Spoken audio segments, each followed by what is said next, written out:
बाबा साहेब अम्बेडकर जब Colombia university में पढ़ रहे थे तब उन्होंने करीब 20,000 किताबों का संग्रहण किया था, क्योंकि बाबा साहेब ये मानते थे कि किताबें ही उनके हर सवाल का जवाब दे सकती हैं।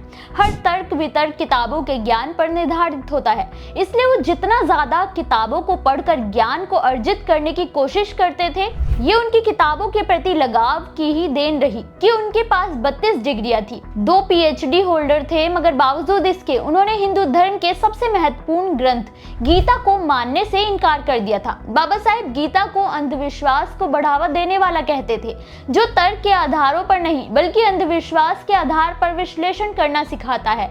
अपने इस वीडियो में हम जानने की कोशिश करेंगे कि जिस गीता को आज दुनिया भर में मान्यता मिल रही है, लोग उसे फॉलो कर रहे हैं, उसी पवित्र भगवत गीता को आखिर बाबा साहेब ने मानने से इनकार क्यों कर दिया था। नमस्कार, मेरा नाम है मोहिनी और आप देख रहे हैं भीमसेना। बाबा साहेब खुद एक हिंदू थे, लेकिन उन्होंने वर्ण परंपरा और उसके आधार पर लोगों का बंटवारा करके उनके साथ भेदभाव करने की पद्धति की हमेशा अवहेलना की है।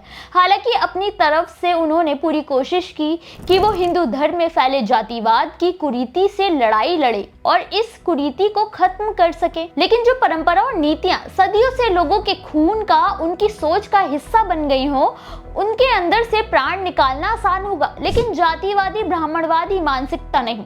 बस फिर क्या था, बाबा साहेब समझ चुके थे कि हिंदू धर्म से ना तो कभी जातिवाद जा सकता है और ना ही वर्ण विचार।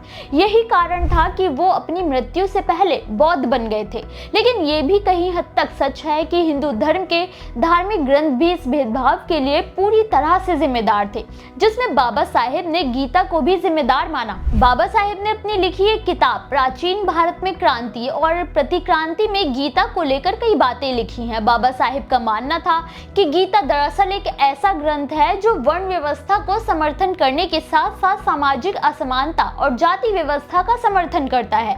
उन्होंने कहा कि गीता में वैश्य और शूद्रों को हीन और नीचा माना गया है। गीता असल में समाज को बांटने वाला ग्रंथ है। गीता के अध्याय 4 के 13वें श्लोक और अध्याय 9 के 32वें श्लोक में 4 वर्णों की व्यवस्था को न्याय संगत और उचित करार देते हुए शूद्रों की अवहेलना बताई गई है। वर्ण व्यवस्था को ईश्वर की बनाई नीति कहा गया है।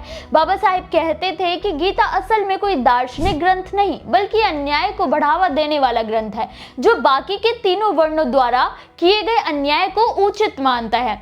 गीता असल में समाज सुधार की कोशिश को रोकने वाला ग्रंथ है। वहीं बाबा साहेब मानते हैं कि गीता में हिंसा और युद्ध को धर्म बताया गया है, जबकि जब भी आप किसी पर भरोसा करते हैं तो वो तर्क के आधार पर होना चाहिए, ना कि अंधविश्वास के आधार पर। गीता को मानने वाले अक्सर तर्क पर, अंधविश्वास के आधार पर चल रहे हैं। धर्म और हिंसा एक साथ कभी नहीं हो सकती है। युद्ध केवल तकलीफ और दूरी बढ़ाता है, जबकि गीता में युद्ध को सही ठहराया गया है। बाबा साहेब ने कहा कि उन्हें गीता एक तरफा ग्रंथ लगती है, जो वर्ण व्यवस्था को ब्राह्मणवादी सोच के आधार पर चलने के लिए कह रही है। बाबा साहेब इसलिए कभी भी गीता के विचारों से सहमत नहीं हुए। हालांकि उन्होंने ये भी कभी नहीं कहा कि गीता को नहीं मानना चाहिए, लेकिन कोई व्यक्ति उसे किस तरह से मान रहा है वो जरूरी है। किसी भी किताब या ग्रंथ को मानने की नींव तर्क के आधार पर होनी चाहिए। जब तक आप तर्क नहीं करेंगे तब तक पीढ़ी दर पीढ़ी ये कुरीतियां चलती ही रहेंगी। बाबा साहेब ने यह भी तर्क दिया था कि आज की गीता असल में तब इस रूप में आई जब बौद्ध धर्म का प्रभाव बढ़ा होगा, क्योंकि ब्राह्मणों ने चाल के तहत बौद्ध धर्म को दबाने और अपना वर्चस्व फिर से कायम करने के लिए गीता को ये रूप दे दिया होगा।